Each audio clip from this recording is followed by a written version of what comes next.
السلام علیکم ورحمۃ اللہ وبرکاتہ۔ آج جمعہ کا دن ہے میرے بھائیو۔ اللہ رب العزت کا احسان ہے کہ اللہ تعالیٰ نے ایمان کی دولت سے نوازا ہے، اور ایمان ایک اتنی قیمتی چیز ہے کہ ساتوں زمین، ساتوں آسمان، اور یہ مشرق و مغرب، اور سورج کا نکلنا، اور چاند کا نکلنا، اور بارش کا آنا، اور گرمی کا ہونا، سردی کا ہونا، اور تپش کا ہونا، بجلی کا گرجنا، اور بادلوں کا گرجنا، گویا کہ ہر ایمان والے کی بدولت ہے کہ دن کا نکلنا، رات کا نکلنا، یہ سب کچھ ایمان والے کی برکت سے ہے۔ تو میرے بھائیوں، اللہ رب العزت نے جو قرآن کریم ہمیں دیا ہے، لکم دینکم ولی دین، ہمارا دین ہمارے لیے اور آپ کا دین آپ کے لیے، یہ ہمیں قرآن کریم کی آیت یہ بتلا رہی ہے، وَاعْتَصِمُوا بِحَبْلِ اللَّهِ، کہ اللہ تعالیٰ کی رسی کو، اللہ تعالیٰ کے قانون کو، توحید کو، شریعت کو مضبوطی کے ساتھ عمل کرے، اور عمل کر کے دوسروں کو بھی بتلائے کہ ایک گھر میں مثلا 3 بھائی ہیں تو تینوں بھائی ایک طرح کا لباس نہیں پہن سکتا، ایک طرح کا کھانا نہیں کھا سکتا، تینوں بھائیوں کا ذہن الگ الگ ہے، تینوں بھائیوں کے کپڑے الگ الگ ہیں، تینوں بھائیوں کے ذائقے الگ الگ ہیں۔ تو اسی طریقے سے یہ سرزمین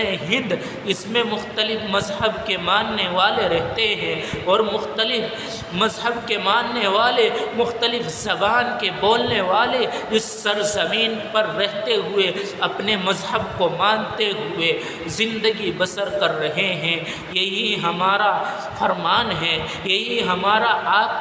آپ لوگوں تک پیغام ہے، آپ کو میسج پہنچانا ہے کہ ہم شریعت مطہرہ کے لیے، قرآن کریم کی ایک ایک آیت پر عمل کرنے کے لیے اپنی جد و جہد، اپنی کوششیں، اپنی بھاگ دوڑ اور اپنی ساری کوششیں اسی لیے ہونی چاہیے کہ ہم قرآن کریم پر عمل کرنے والے بنیں، رسول اللہ صلی اللہ علیہ وسلم کی سنتوں پر عمل کرنے والے بنیں، اور اپنے دین میں کسی طرح کا کوئی سودا، کوئی مداخلت نہ کی جائے، بلکہ اس پر یکسوئی کے ساتھ عمل کیا جائے۔ سکھ سماج کو اپنے مذہب پر، دھرم پر عمل کیا جائے جس طریقے سے کرتے ہوئے آ رہے ہیں، اور دیگر برادری، دیگر مذہب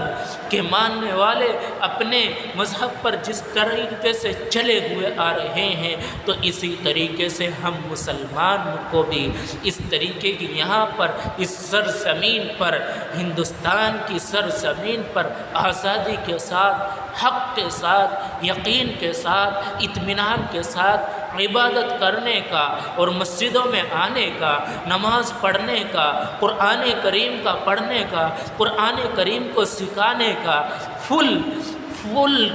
تو پوری کی پوری اجازت، اور رسول اللہ صلی اللہ علیہ وسلم کی حدیث ہے، خیرکم من تعلم القرآن وعلمہ، کہ تم میں سب سے بہتر وہ شخص ہے جو قرآن کریم کو سیکھتا اور سکھاتا ہے۔ تو ہم قرآن کریم پر عمل کرنے والے بنے، اور سیکھنے والے بنے، سکھانے والے بنے، اور سب سے اچھے انسان بنے۔